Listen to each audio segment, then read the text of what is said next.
Saudara, Legiun Veteran Republik Indonesia atau LVRI mendukung penuh upaya pemberantasan korupsi, termasuk kasus yang tengah diusut Komisi Pemberantasan Korupsi, yakni dugaan korupsi kereta cepat Wush. Ketua Umum DPP LVRI Jenderal TNI Purnawirawan Herman Berhard Leopold Mantri menegaskan tak boleh ada seorang pun elit politik yang kebal hukum atau untouchable dalam proses penegakan hukum. LVRI mendukung penuh upaya pemberantasan korupsi, termasuk dugaan korupsi kereta cepat Wush.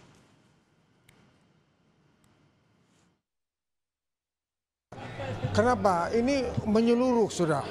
Jadi tidak melihat spesifik ya, tetapi prinsip kita mendukung pemberantasan korupsi yang sudah dicanangkan oleh Bapak Presiden. Itu saja. Tidak. Baik apa? Termasuk yang lagi diusut di KPK kayak misalnya. Iya pasti di mana-mana ada, yang di mana-mana menyeluruh. Dan ini nggak bisa sepenggal atau hanya instansi-instansi tertentu. Keseluruhan yang terlibat dalam korupsi kita harus berantas. Ketua Umum Projo Budi Aris Setiadi menegaskan, proyek kereta cepat Wush bukanlah proyek yang merugikan negara. Menurutnya, tujuan utama pembangunan transportasi publik seperti Wush bukan untuk mengejar profit, melainkan memberikan manfaat besar bagi masyarakat dan perekonomian nasional. Budi menjelaskan ada sejumlah keuntungan dari proyek kereta cepat ini, mulai dari penurunan emisi karbon hingga peningkatan mobilitas dan pertumbuhan ekonomi di sejumlah wilayah. Ia menegaskan secara keuangan, kondisi KCIC saat ini masih positif dengan jumlah penumpang yang sudah mencapai sekitar 17.000 orang per hari dan pendapatan antara 1,6 triliun hingga 1,8 triliun rupiah per tahun. Yang dicari dari transportasi publik ini bukan profit, tetapi benefit. Apa keuntungannya bagi masyarakat, bagi negara, termasuk juga multiplier efek yang ditimbulkan. Misalnya gas emisi berkurang karena menggunakan listrik, iya kan? Terus sosial ekonomi diharapkan terjadi pertumbuhan ekonomi dan mobilitas lebih cepat. Menteri Keuangan Purbaya Yudi Sadewa menanggapi pernyataan Presiden ke-7 RI Joko Widodo yang menyebut proyek kereta cepat Jakarta-Bandung Wush bukan semata untuk mencari keuntungan finansial.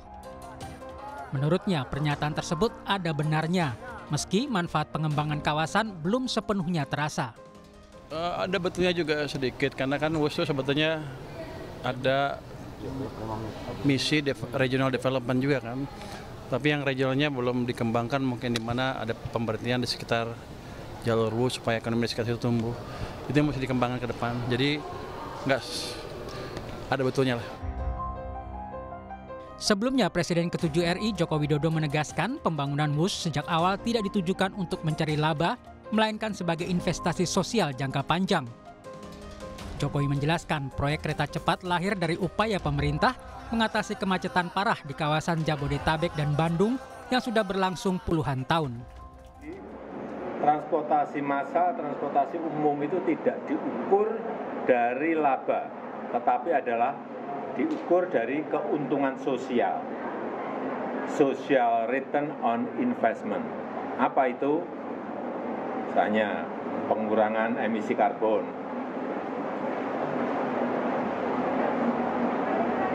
produktivitas dari masyarakat menjadi lebih baik. Sementara itu, PDI Perjuangan ikut mengomentari dugaan penggelembungan anggaran dalam proyek pembangunan kereta cepat Jakarta-Bandung Wush. Ketua DPP PDI Perjuangan Maria Yohana Esti Wijayanti menyebut, Ketua Umum Megawati Soekarno Putri sejak 2015 sudah mempertanyakan apakah Indonesia sudah saatnya memiliki kereta cepat. Jika memang ada dugaan pelanggaran hukum dari proses pengadaan barang dan jasa, Esti mendukung pengusutan. Bu Mega kan sudah mengingatkan sejak awal. Ya, 2015 sudah mengingatkan sejak awal. Apakah itu sudah saatnya? Apakah itu akan memberikan manfaat yang lebih kepada masyarakat secara keseluruhan? Lalu bagaimana catatan-catatan yang harus diberikan terkait dengan hal itu? Artinya, secara apa yang disampaikan Mbak Ning tadi, mengatakan bahwa iya, sesuatu yang itu melanggar hukum ya harus ditindaklanjuti.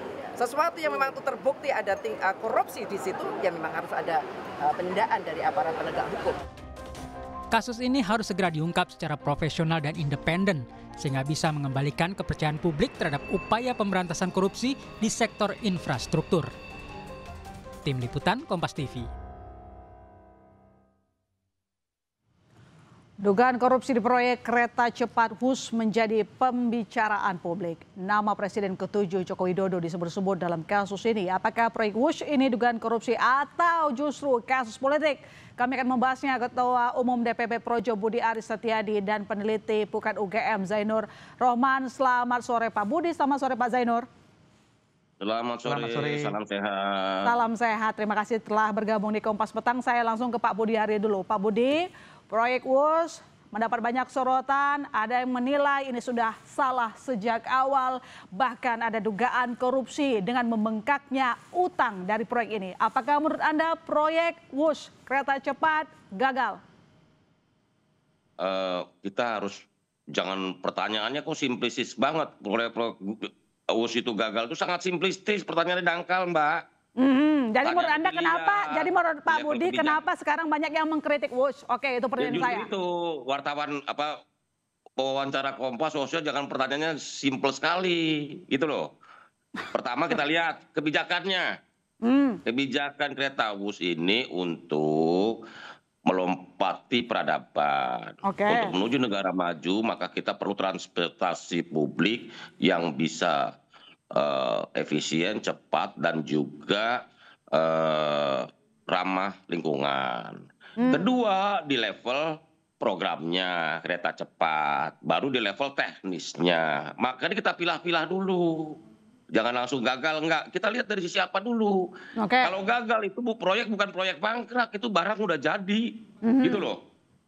Satu. Kedua, sampai saat ini saya udah cek, itu WUS itu, KCIT itu EBITDA-nya sudah positif. Artinya pendapatan atau penghasilan KCIC atau WUS ini sudah melebihi dari biaya operasionalnya.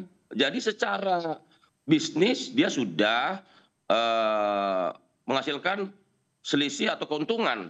Walaupun memang skema atau financial structure-nya menimbulkan problema. Misalnya begini, grace period cuma 5 tahun, tenornya 20 tahun. Jadi kan bisa dibuat misalnya solusinya grace periodnya ditambah 10 tahun, tenornya diperpanjang menjadi 50 tahun sesuai masa konsesi. Setelah itu gimana? Bisa juga ada solusi lain, misalnya di IPO-kan saja, gitu loh.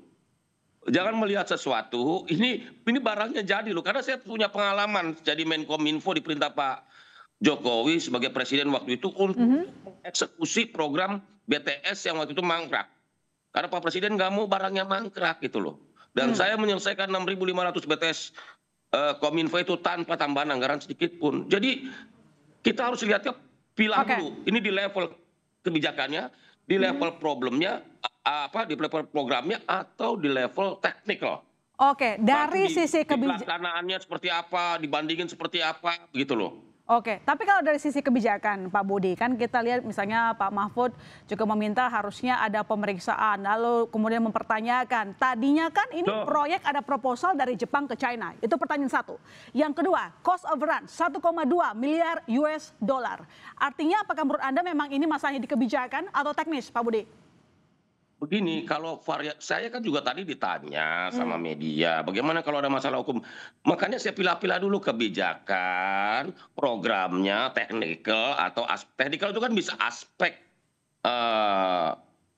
pembangunannya, development, atau aspek keuangannya. Diperiksa aja di situ. Kalau saya dukung, saya ditanya wartawan media, dukung nggak KPK melakukan penyelidikan? Dukung. Kalau ada problem-problem hukum atau perilaku melanggar hukum dari proyek WUS, silahkan dikejar, gitu loh, nggak ada masalah. Saya pro penegakan hukum. Termasuk Pak Jokowi juga pro ya? Berarti ini hasil percakapan dengan Pak Jokowi kemarin ya? Saya bilang bahwa ini memang ada cost overrun tambahan. Itu mesti dijelaskan oleh orang yang mengerti kenapa ada cost overrun 1,2 miliar dolar. Mungkin keterlambatan program. Itu sangat teknikal itu penjelasannya. Menurut hemat kami nanti pihak yang berwenang dalam hal ini Kereta Api Indonesia atau KCC bisa menjelaskan itu semua, atau orang-orang yang terlibat dalam program ini. Dan Menteri BUMN-nya 2 yang terlibat, yang sangat detail mengetahui semua keputusan-keputusan ini gitu loh. Makanya lihat dulu dari di mana problematikanya. Jangan gagal. Saya sekarang kalau ke Jakarta Bandung pas saya naik bus kok. Gitu loh. Jangan langsung berkesimpulan proyek ini gagal. Orang barangnya jadi, melayani masyarakat dengan baik gitu loh. Oke. Nggak usah dibilang gagal. Oke, sudah karena proyeknya sudah jalan. Sekarang kan kita tinggal melihat bagaimana nanti hasil mungkin yang kita tahu sekarang mungkin problemnya nanti kita akan lihat, nanti kita lanjutkan. Gini, problemnya di financial structure-nya. Karena gini, prinsip-prinsip transformasi publik itu memang bukan mengejar keuntungan, tetapi benefit. Contoh MRT di Singapura. Mana lo dihitung-hitung untung sama investasi, nggak akan bisa. Di Amerika, baik, nanti di New kita York, itu kereta transportasi publiknya disubsidi $500 juta per tahun. Ya, gitu itu disampaikan oleh Pak Jokowi kemarin ya, bahwa ini benefitnya untuk sosial. Saya ke Pak Zainur. Pak Zainur, apakah desakan untuk mengusut dugaan penyimpangan sudah tepat atau belum? Nanti dijawab. Usai jeda, saudara tetap di Kompas Petang. Ya, kita lanjutkan dialog kita. Saya ke Pak Zainur. Apakah desakan untuk mengusut dugaan penyimpangan sudah tepat? Anda melihat ini adalah upaya untuk keterbukaan atau justru ada unsur politis di sana? Pak Zainur. Harus dong, harus dilakukan audit investigatif untuk membuka ini semua. Apakah betul telah terjadi tindak pidana atau murni itu persoalan kegagalan di dalam perencanaan. Bahwa proyek KCIC ini mengandung masalah, jelas terjadi overrun lebih dari 30%. Juga beban operasionalnya juga sangat tinggi, beban utangnya juga sangat banyak, harus dicicil dalam jangka waktu yang sangat panjang, bahkan 40-60 tahun. Ini kan artinya ada problem di dalam proyek tersebut. Pertanyaannya, problem dalam proyek tersebut itu karena perencanaan yang buruk atau markup di dalam pembangunan. Nah, untuk sampai pada jawaban itu membutuhkan audit. Kita tidak bisa ngarang menjawab gitu ya, baik mengatakan ada atau tidak ada, itu baiknya tunggu dulu, dilakukan audit terlebih dahulu. Sehingga nanti kalau di audit itu bisa dibuat tahapan. Yang pertama menilai pengambilan kebijakannya, pengambilan keputusannya. Apakah pengambilan keputusannya itu sudah didasarkan pada informasi yang benar, pada iktikat yang baik atau tidak? Ataukah ada ya konflik kepentingan atau interest pribadi atau berdasarkan informasi yang palsu sehingga kemudian kebijakannya diambil tidak baik. Yang kedua dari sisi pembangunan, dari sisi konstruksi. Mulai dari pengadaan lahan sampai kepada pengadaan barang dan jasa di dalam pembangunan, mengapa terjadi cost of run yang sedemikian panjang, sedemikian banyak? Itu juga harus diaudit. Nanti kalau diaudit bisa sampai kepada kesimpulan apakah karena ada markup atau karena memang ada berbagai perubahan terhadap desain sehingga memang otomatis ada kenaikan harga. Juga tentu waktu itu ada konteks COVID juga atau mungkin karena kenaikan harga seiring waktu. Nah, kalau sudah diaudit semuanya akan terlihat siapa yang melakukan markup, jerat dengan tindak pidana korupsi. Kalau tidak ada ya sudah. Tapi kalau belum ada audit, susah kita berdebat. Dan saya tidak setuju proyek ini dilanjutkan sebelum ada audit menyeluruh termasuk khususnya oleh aparat penegak hukum. Jadi audit mendesak untuk dilakukan untuk mengetahui bahwa ini ada markup atau justru ada unsur politis di belakangnya. Jelas. Kita mau pakai dasar apa kalau mau melanjutkannya ke Surabaya? Kalau tidak menggunakan dasar audit terlebih dahulu, itu juga sebagai bentuk pembelajaran ke depan. Kalau mau melanjutkan ini ke Surabaya, kita harus tahu dulu Mbak perencanaannya yang benar, biar tidak mengulang kesalahan perencanaan Jakarta Bandung. Pak Zainur, saya punya pertanyaan. Jelas overrun sehingga salah dalam perencanaan. Ya. Saya punya pertanyaan, jawab singkat saja. Ini kan sudah diselidiki oleh KPK, artinya harus ada yang diperiksa. Siapa yang harus diperiksa? Pejabat mana yang diperiksa? Apakah Pak Jokowi juga harus diperiksa? Jelas dari mulai pengambil kebijakannya ya, mulai dari presiden, menteri BUMN, menteri perhubungan sampai kepada pelaksana proyeknya, semua harus diperiksa. Dokumennya semua harus diaudit, mulai dari dokumen negosiasi, MOU, kontrak sampai kepada pelaksanaan pengadaan barang dan jasa di proyek pembangunannya. Itu harus diperiksa semua sehingga nanti kalau sudah diperiksa kan bisa sampai kepada kesimpulan ada atau tidak yang terjadi dalam proyek WUS ini. Gitu, Mbak. Pak Budi, sekarang memang concern kita bagaimana menyelesaikan utang di mana cost overrun yang cukup membengkak.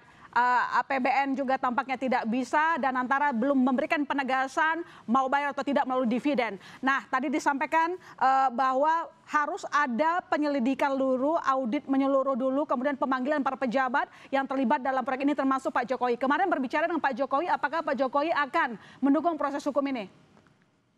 Gini, proses hukum harus dilakukan karena kita kan negara hukum. Ya. Karena itu tadi benar itu audit aja dulu. Kalau kita mau melanjutkan ke Jakarta Surabaya harus ada audit menyeluruh terhadap program atau proyek ini.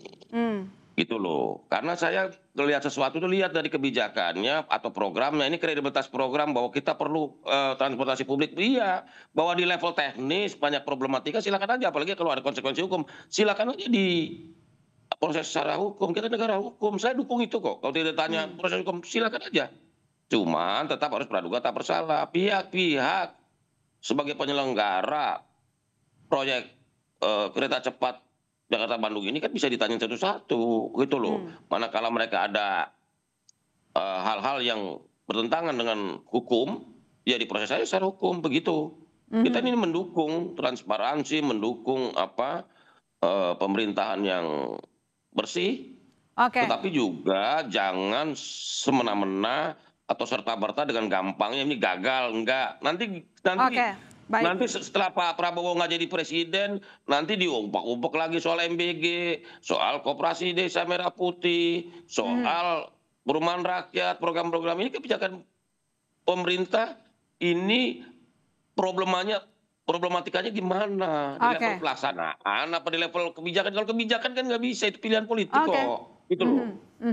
Baik. Kita menunggu keterbukaan terkait dengan proyek ini sehingga tidak lama menjadi polemik di masyarakat begitu ya, supaya jelas di mana duduk perkaranya. Terima kasih Pak Budi Ari, terima kasih Pak Zainur telah bergabung di Kompas Petang. Selamat petang.